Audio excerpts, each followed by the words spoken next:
কাঙ্ক্ষিত সিরিজ জয়, nail biting match বলতে যেটা বোঝায়, শেষ মুহূর্ত পর্যন্ত সেই উত্তেজনা ছিল Bangladesh Pakistan series decider third ওডিআইতে। এবং এই ম্যাচে হিরোর বেশে বাংলাদেশকে উঠতে সহযোগিতা করেছে তানজিদ হাসান তামিম, আর সুপার হিরো হয়ে বাংলাদেশকে জিতিয়েছে, আনন্দে ভাসিয়েছে। বাংলাদেশের সিরিজ জয় শুধু না, র্যাঙ্কিংটাকেও ওই যে 10 থেকে 9 আনার ক্ষেত্রে বিশাল রোল প্লে করেছেন তাসকিন আহমেদ।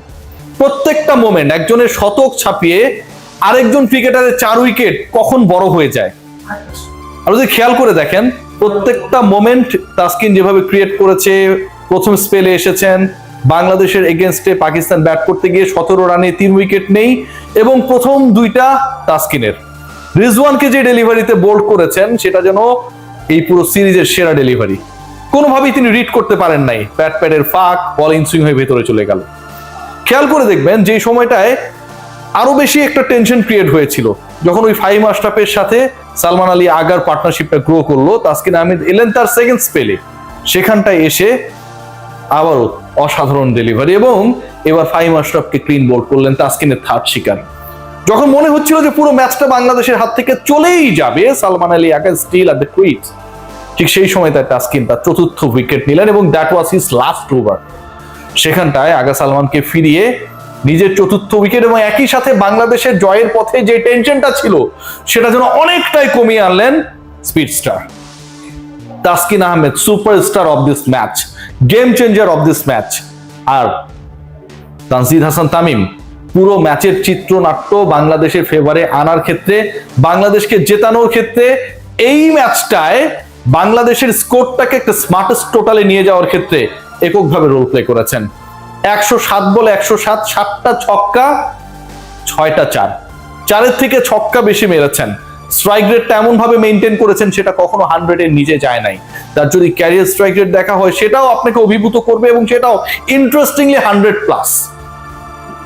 প্রথম ম্যাচে 42 বলে 67, 159 স্ট্রাইক রেটে ব্যাট করা তানজিদ হাসান তামিম এদিন খেললেন সেঞ্চুরি। এর আগে 16টা ইনিংসে 50 পেলেও তানজিদ হাসান তামিমের ওই শতক দেখা হচ্ছিল না।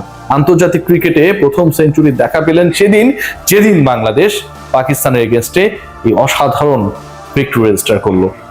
স্টার সুপারস্টার যদি হন তানজিদ হাসান তামিম এবং তাসকিন আহমেদ, পুরো ম্যাচের গেম চেঞ্জার যদি হন তাসকিন আহমেদ, তাহলে সারা দিনের পিকচার অফ দ্য ডে ছিলেন মুস্তাফিজুর রহমান। শুরুর দিক থেকে টানা বল করেছেন, 2 উইকেট নিয়েছেন, এবং নিজের স্পেলের লাস্ট বলটা করার আগে যেভাবে হাঁটুর ইনজুরিতে পড়লেন, শুয়ে পড়লেন স্ট্রেচার মাঠে, মুস্তাফিজুর রহমানের ক্যারিয়ার শেষ, কেউ বলছেন পিএসএল শেষ। মুস্তাফিজুর ওই একটা অবশিষ্ট বল কে করবে সেটা নিয়ে যখন সংশয় শঙ্কা, মুস্তাফিজুর রহমান আর বল করতে পারবেন কিনা, কবে ন্যাশনাল টিমের জার্সি গায়ে মাঠে নামতে পারবেন, সেরকম যখন একটা অবস্থা, ঠিক তখন সময় গড়িয়ে যায়, 4-5 মিনিট পর সেই মুস্তাফিজ উঠে দাঁড়ান।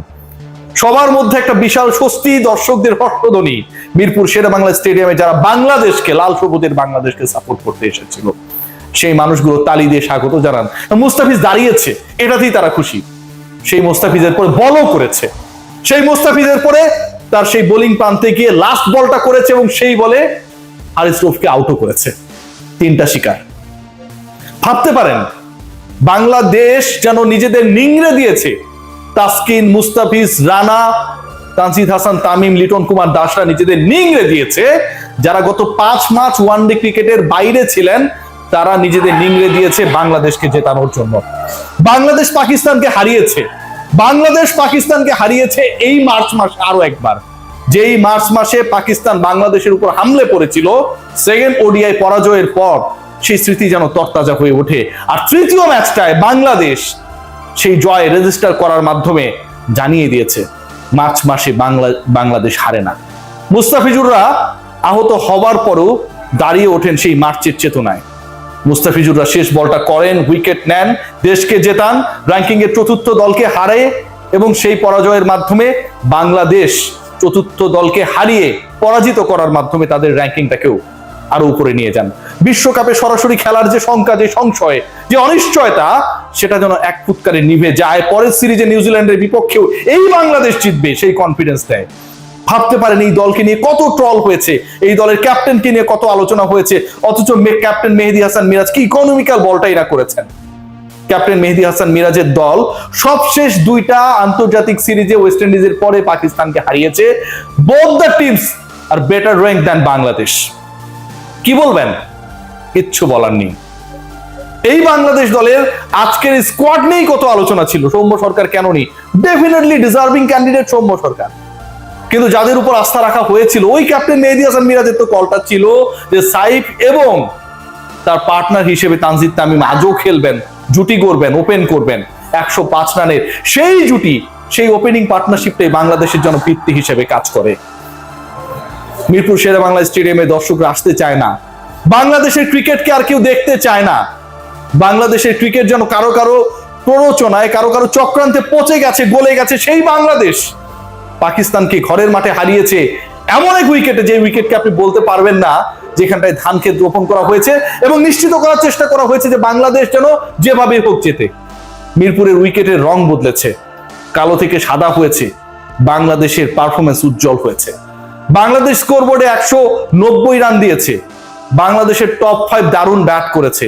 বাংলাদেশের পেসাররা যেখানটায় স্পিনারদের রাজত্ব থাকে সেখানটায় পাকিস্তানের প্রায় সব উইকেট নিয়েছে।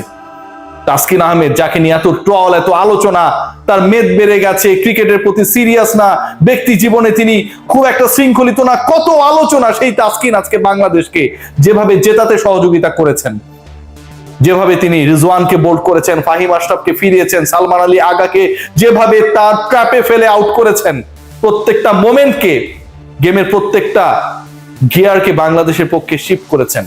ব্যাখ্যাটা কি হতে পারে? মুস্তাফিজ, তাসকিন এবং তানজিদ হাসান তামিম, আপনাদেরকে স্যালিউট। মার্চ মাসে পাকিস্তানের কাছে, সেটা ক্রিকেট হোক বা অন্য কোথাও হোক, যদি বাংলাদেশ পরাজিত হতো সেটা এক ধরনের গ্লানি। 10ম দল হিসেবে বাংলাদেশ পাকিস্তানের অবস্থান চতুর্থ হবার পরেও চোখে চোখ রেখে তাদের হারিয়ে দিয়েছে, ঘরের মাঠে তাদেরকে হারিয়েছে। মিরপুরে শেরেবাংলা উইকেটে, স্পোর্টিং উইকেটে তাদের হারিয়েছে। এই বাংলাদেশকে জয়ের জন্য এখন আর ওই ধান ক্ষেতের উইকেটের প্রয়োজন পড়ে না। এই বাংলাদেশের জয়ের জন্য গামিন ডি সিলভার প্রয়োজন পড়ে না। এই বাংলাদেশের জয়ের জন্য স্পিনারদের প্রয়োজন পড়ে না, কালো মাটির প্রয়োজন পড়ে না।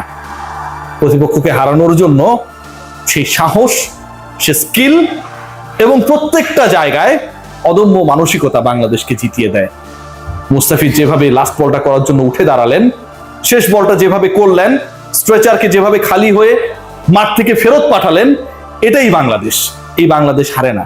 আর পাকিস্তানের বিপক্ষে যখন বাংলাদেশ খেলে তখন বাংলাদেশ নিশ্চিতভাবেই হারে না, তখন তামিমরা সেঞ্চুরি করে। আর পাকিস্তানের বিপক্ষে সবসময় কখনো না কখনো কোনো তামিম জ্বলে ওঠে, কখনো বড় তামিম, কখনো ছোট তামিম। এর আগে যখন হোয়াইট ওয়াশ হয়েছিল বড় তামিম 2টা সেঞ্চুরি করেছিলেন, এবার ছোট তামিম 42 বলে 67, 107 বলে 107। সবাই ভালো থাকবেন, take great care. Congratulations to you all who are the supporter of Bangladesh and definitely 71।